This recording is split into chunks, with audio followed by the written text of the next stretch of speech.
I measure every grief I meet with analytic eyes. I wonder if it weighs like mine or has an easier size. End quote. That is the first stanza of one of my favorite Emily Dickinson poems.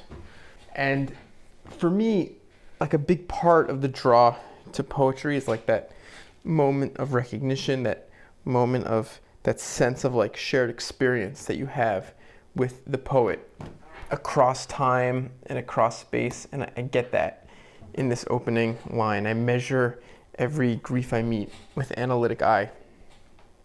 And in addition to the fact that I feel like that idea resonates, this idea of analyzing the griefs and the pains that we encounter in life, there's a sense in which we know it's true for Emily Dickinson because she so exemplifies that in her poetry. Emily Dickinson is like the master excavator of human experience, of inner experience. She's like the master artist when it comes to describing, capturing interiority. Her metaphors, her language for describing emotions have become so commonplace. They're so well known. They're so memorable that they've become like cliches. Like it's almost embarrassing to quote, hope is the thing with feathers that perches in the soul and sings the tune without the words and never stops at all. Or, I felt a funeral in my brain and mourners to and fro kept treading, till it seemed that sense was breaking through. But at the same time, these are descriptions that I find really powerful at capturing these feelings, like the anxious hope or the intrusive anxious thoughts that might disturb my sleep at night. Specifically, when it comes to pain, the experience of pain, Emily Dickinson returns to that experience a lot in her poetry, and she has described that experience in many varied and powerful ways in her poetry. So just some examples. Quote, "The heart asks pleasure first, and then excuse from pain, and then those little anodynes that deaden suffering, and then to go to sleep, and then, if it should be, the will of its inquisitor, the liberty to die."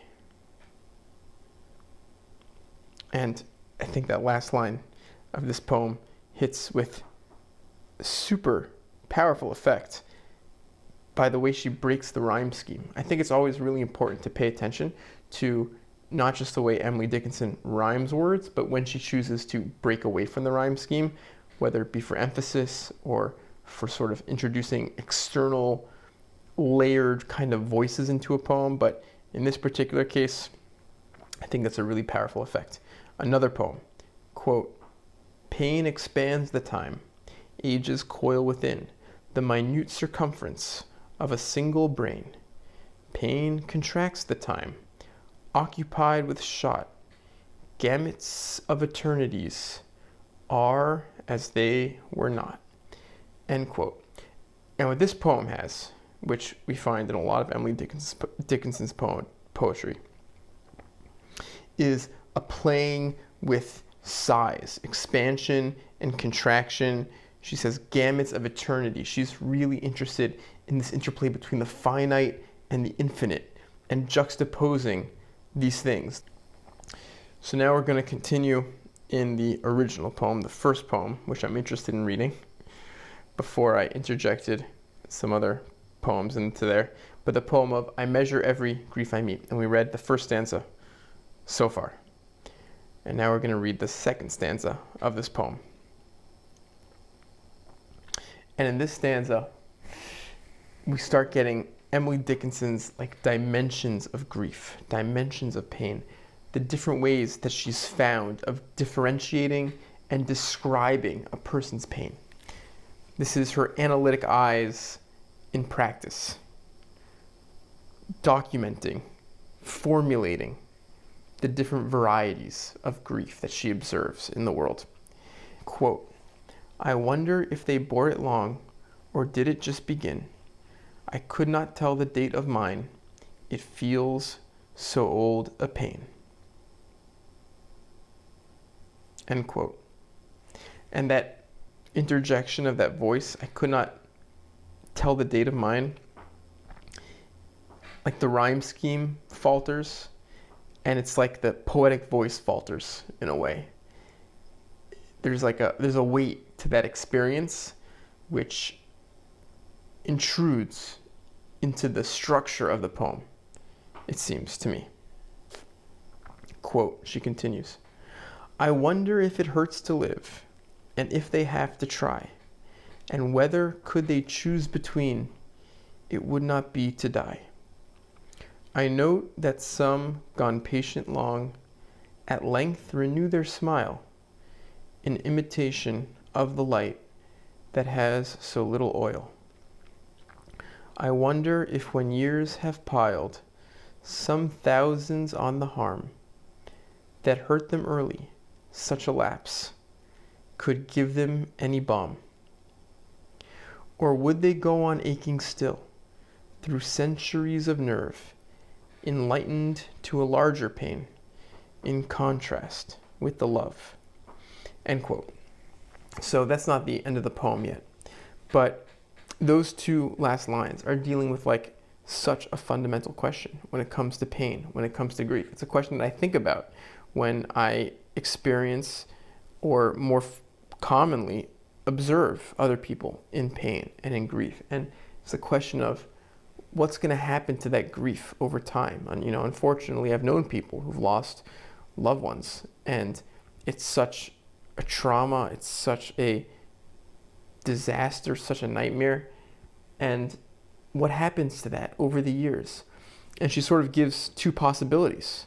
This is her analytic eyes. This is her studying these experiences, asking what happens, and she gives us options.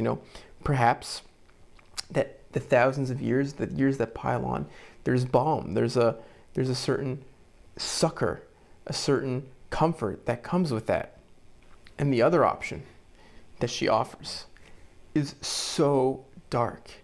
It's so dark and so subversive in only the way Emily Dickinson can be so dark and so subversive. She says, "Or would they go on aching still through centuries of nerve, enlightened to a larger pain, in contrast with the love?" What is she describing there? She's describing a kind of pain which is exacerbated by the love, which in the universe of Emily Dickinson's ideas and poetry is the love of God. She's describing a kind of pain which does not find comfort in God, that does not find comfort in religion, that the juxtaposition between what a person might believe or might hope to find in their relationship with God and the reality of the pain, the reality of a distant God who seems indifferent, exacerbates the pain. She says, enlightened to a larger pain, in contrast with the love. The pain of the distant God is such a theme in Emily Dickinson's poetry. I've read articles, I've seen discussions about, what exactly did Emily Dickinson believe, and I don't really know, and I don't really care, what would the exact precise nature of her theology. It's not so important to me. But the theme that comes up again and again is this distance of God, inaccessible God. Let's continue in this poem. "The grieved are many, I am told. There is the various cause. Death is but one, and comes but once, and only nails the eyes. There's grief of want, and grief of cold, a sort they call despair. There's banishment from native eyes, in sight of native air. And though I may not guess the kind correctly, yet to me a piercing comfort it affords in passing Calvary." to note the fashions of the cross and how they're mostly worn, still fascinated to presume that some are like my own. End quote. And so that's the end of the poem. And so she ends with sort of a more optimistic note, this idea that she finds some comfort in this studying of the grief of others and in the grief of Calvary, in the suffering of Jesus. But again, she ends the poem with that juxtaposition, with that space, with that interaction between the personal grief and the external grief. And for me, that's what this poem is about. Emily Dickinson lived through and wrote poetry during the American Civil War. The Civil War was not so long ago, and it was a catastrophe of unassimilable proportions. The statistic that jumps out at me is that 2% of Americans died during the American Civil War. That would be millions of Americans in today's population of America. At the time, it was hundreds of thousands of Americans. The Civil War, the brutality, the futility, the attrition of that war presaged World War I and the total attrition of that warfare. And it came as a shock, as a trauma to the nation. We get the sense from Emily Dickinson's poetry that she's writing from this context. She's writing from this nation suffused with death, surrounded by death. Death is everywhere. She's obsessed with it, the experience of dying. She has multiple poems where she, the poet, is describing the moments of death. Some famous examples. Quote, "A coffin is a small domain, yet able to contain a citizen of paradise in its diminished plane. A grave is a restricted breath, yet ampler than the sun, and all the seas he populates, and lands he looks upon." So those are the first two stanzas of a famous Emily Dickinson poem about death. And of course, they're another example of the way Emily Dickinson loves to play with size, the infinite and the finite, the small domain of the coffin, and the fact that the coffin contains something infinite, which is someone who is relieved, freed from finitude, freed from mortality, from physicality. But the last stanza in this poem is a major plot twist, and I think it's a big insight into where Emily Dickinson is coming from in this poetry. It changes everything. This last stanza, which I haven't read yet, which I'm about to read, recontextualizes those first two stanzas. Quote, "To him who on its small repose bestows a single friend, circumference without relief or estimate or end." End quote. That's the end of the poem. The end of the poem says that everything I've been talking about, this paradox, this juxtaposition between the small coffin and the infinite, incorporeal, immutable aspect of death, is applied to him who on its small repose bestows a single friend. She's watching a funeral. You get the sense that in America during this time period, there were a lot of funerals, and Emily Dickinson, probably from a distance, watched these funerals. And she's writing about funerals that she's seeing, maybe from her window. Death is on the rampage. There's no household which is unaffected. Everyone in America is burying their dead. There's one poem which is really one of the most emotive Emily Dickinson poems, one of the most personal and honest poems, you might say, that she's ever written, where she describes her own loss. Very short poem, as so many of her poems are. Quote, "I never lost as much but twice, and that was in the sod. Twice have I stood a beggar, before the door of God. Angels twice descending reimbursed my store. Burglar, banker, father, I am poor once more. End quote. Emily Dickinson is describing two deaths that she had in her own life, two friends, I don't know if they were friends or family members who died, and that trauma, that experience. She calls it, twice have I stood a beggar before the door of God. And this is the quintessential Emily Dickinson God, this God who is very unfeeling in Emily Dickinson's poetry, very distant. Not much comfort is found in Emily Dickinson's God. And in the final stanza, we get, again, the subversiveness. Emily Dickinson is so audacious and so subversive. She says, she calls him burglar, banker, father. When you have such a national trauma, and not only that, but it's, in some wars, you can take comfort in racism. You know, if you're fighting someone who looks very different than you, or if you're fighting a political ideology, which you can label as being evil. You know, wars could be easier. But in America, Civil War, it was brother against brother. The people looked the same, they shared the same country, and they shared the same religion. They were Christians on both sides, and each side equally, vehemently, with equal conviction, argued that their side was the just side. And I think there's no way to come out of that experience as an individual or as a nation without some disillusionment. What is this God?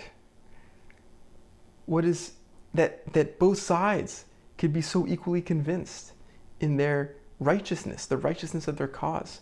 And the consequence of that is such total devastation, total unimaginable suffering and death. And I think that's a big part of what comes across in Emily Dickinson's poetry. I want to end with just one more poem, another one of my favorite Emily Dickinson poems. And I think it just sort of is another example, of which there are many, of short poems that tie together so many of these themes.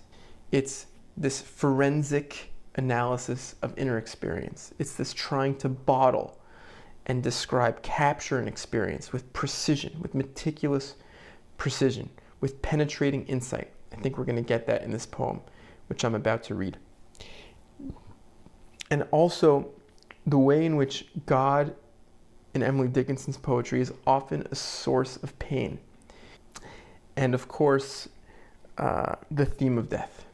And I think all these sort of come together in this really beautiful poem. Quote, "There's a certain slant of light on winter afternoons that oppresses like the weight of cathedral tunes.